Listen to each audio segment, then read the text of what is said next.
Laksamana Malahayati lahir pada tahun 1550 dan wafat pada tahun 1615. Beliau lahir dari garis keturunan pendiri Kesultanan Aceh, yaitu Sultan Ali Mukhayat Shah yang berkuasa pada tahun 1514 sampai 1530.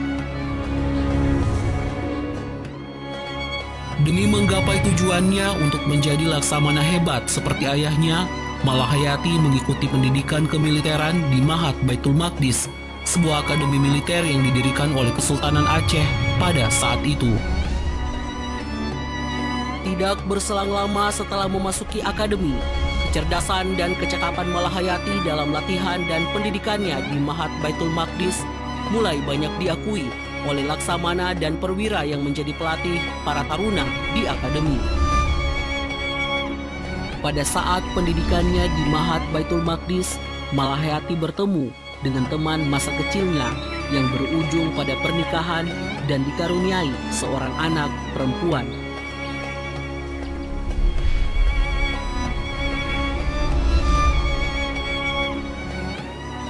Setelah mengenyam pendidikan di Mahat Baitul Maqdis, Malahayati menjabat sebagai komandan protokol Kerajaan Aceh Darussalam, sedangkan suaminya menjabat sebagai Panglima Armada Selat Malaka, yang membuat mereka harus sering terpisah demi pengabdiannya pada tanah air.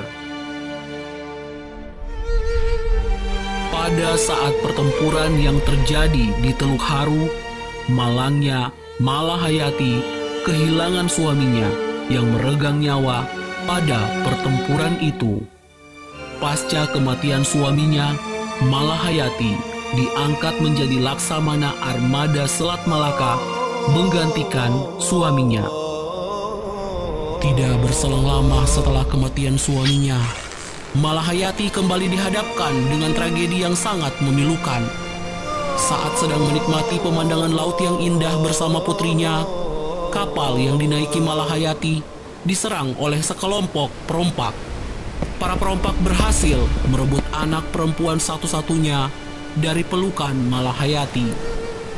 Setelah kejadian itu, putrinya bagaikan ditelan bumi. Tiada satupun yang tahu nasib sang putri tercinta. Terpaan, cobaan, dan musibah yang melanda Malahayati sempat membuatnya menyerah pada hidupnya. Namun keadaan itu tak berlangsung lama. Malahayati sadar akan tanggung jawab dan janji yang telah ia buat dengan suaminya untuk berjuang demi tanah kelahirannya. Bangkit dari dukanya, Malahayati menggagaskan pemikirannya kepada Sultan untuk membentuk armada pasukan yang beranggotakan para wanita yang kehilangan suaminya saat berjuang membela tanah Aceh. Meski gagasannya sempat ditolak dan menjadi ejekan dari berbagai pihak, pada akhirnya Sultan menyetujui gagasan Malahayati untuk membentuk armada laut yang disebut pasukan Inong Bale.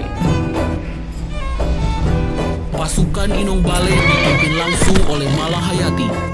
Secepatnya pasukan Inong Bale dilatih untuk siap bertempur. Melalui latihan yang disiplin, pasukan Inong Bale siap untuk turun ke medan pertempuran. Berbagai pertempuran pun mereka lalui untuk menambah pengalaman dan pengetahuan dalam medan pertempuran. Hingga pada tahun 1599, Malahayati dan pasukan Inong Bale menghadapi seorang penjelajah asal Belanda yang bernama Cornelis de Houtman. Kedatangan Cornelis de Houtman yang kurang menyenangkan di Nusantara mengharuskan Aceh menyambutnya dengan persenjataan dan armada siap perang. Pertempuran antara kedua kubu berlangsung sangat sengit, hingga pada akhirnya pasukan Inong Bale yang dipimpin oleh Malahayati berhasil mengungguli kekuatan armada pasukan Belanda.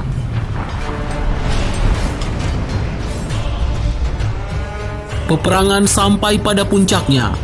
Duel antara Malahayati dan Cornelis de Houtman menjadi penentu hasil dari peperangan yang sudah di garis akhir.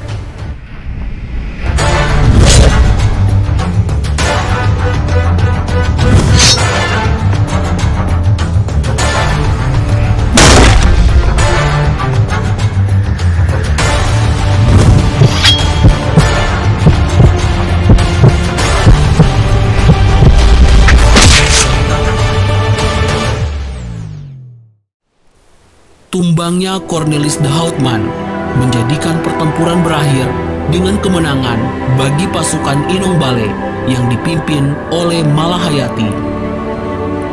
Pertempurannya dengan Cornelis de Houtman bukanlah akhir dari perjalanan sosok hebat Malahayati.